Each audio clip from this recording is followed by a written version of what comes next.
Hello friends, எல்லாருக்கும் வணக்கம். இன்றைக்கி நம்ம வீடியோவில் ஹெல்த்தியான முருங்கைக்கீரை கூட்டு எப்படி பண்ணலாம் அப்படின்னு சொல்லிட்டு பார்க்கலாங்க. அதுக்கு வந்து ஒரு குக்கரில் வந்து 2 கப் அளவுக்கு பாசிப்பருப்பு எடுத்துக்கோங்க.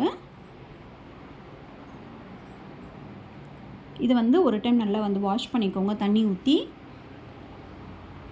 வாஷ் பண்ணிவிட்டு இதில் கொஞ்சம் தண்ணி ஊற்றி ஒரு 5 நிமிஷம் பக்கம் ஊற வச்சுடுங்க. இப்போ இது 5 நிமிஷம் ஊறிடுச்சு. இதில் வந்து பெரிய வெங்காயம் 1 நல்லா வந்து பொடியாக கட் பண்ணி போட்டுக்கோங்க. அதுக்கப்புறம் கருவேப்பிலை கொஞ்சம் போட்டுக்கோங்க. தக்காளி மீடியம் சைஸ் வந்து 2, அதையும் வந்து கட் பண்ணி போட்டுக்கோங்க. பச்சை மிளகா ஒரு 2, இந்த மாதிரி நீளமாக வந்து கட் பண்ணி போட்டுக்கோங்க.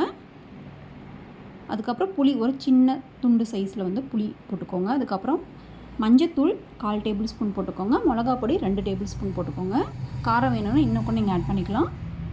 இது கூட வந்து முருங்கைக்கீரை வந்து நல்லா ஒரு 2 கையளவுக்கு ஃபுல்லாக போட்டுக்கோங்க. நல்லா டேஸ்ட்டாக தான் இருக்கும். இது கூட ஒரு டம்ளர் அளவுக்கு தண்ணி ஊற்றி ஒரு 3 இல்லைனா 4 விசில் வச்சு எடுத்துருங்க. இப்போ ஓப்பன் பண்ணி பார்க்கலாம். இப்போ இதை வந்து நீங்கள் மத்து வச்சு இல்லைன்னா கரண்டி வச்சு நல்லா வந்து மசிச்சுக்கோங்க.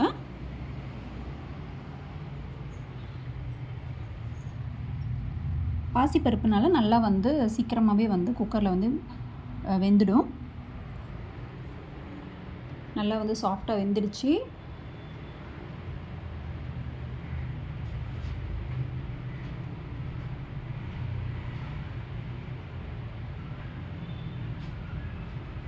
பாருங்கள், நல்லா வந்து சாஃப்ட் ஆகிடுச்சு.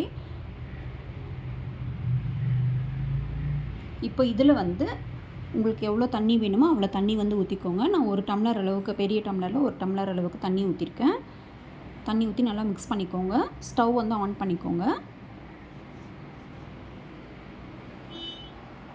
இன்னும் கொஞ்சம் தண்ணியாக வேணும்னா நீங்கள் இன்னும் கூட தண்ணியாக ஊற்றிக்கலாம்.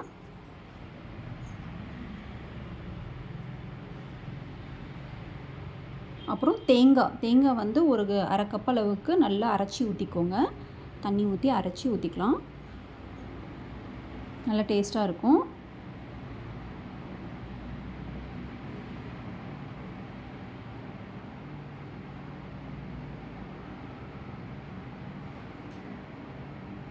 அதுக்கப்புறம் இதுக்கு தேவையான அளவு உப்பு போட்டுக்கோங்க. உப்பு போட்டு நல்லா வந்து மிக்ஸ் பண்ணிக்கோங்க. ஒரு கொதி வந்தவுடனே நம்ம தாளித்து ஊற்றிடலாம்.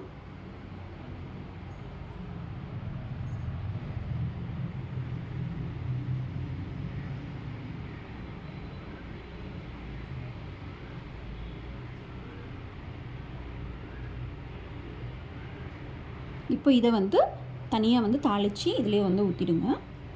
கடுகு, சீரகம், கருவேப்பிலை போட்டு தாளித்து ஊற்றிடுங்க. அவ்வளோதாங்க, நம்ம முருங்கைக்கீரை கூட்டு வந்து ரொம்ப சிம்பிளாக வந்து முடிஞ்சிருச்சு. கண்டிப்பாக இந்த மெத்தட் வந்து ட்ரை பண்ணி பாருங்கள். ரொம்ப டேஸ்ட்டாக இருக்கும். இந்த வீடியோ உங்களுக்கு பிடிச்சிருந்தது அப்படின்னா லைக் பண்ணுங்கள், ஷேர் பண்ணுங்கள், மறக்காமல் வந்து சப்ஸ்கிரைப் பண்ணுங்கள். நன்றி, வணக்கம்.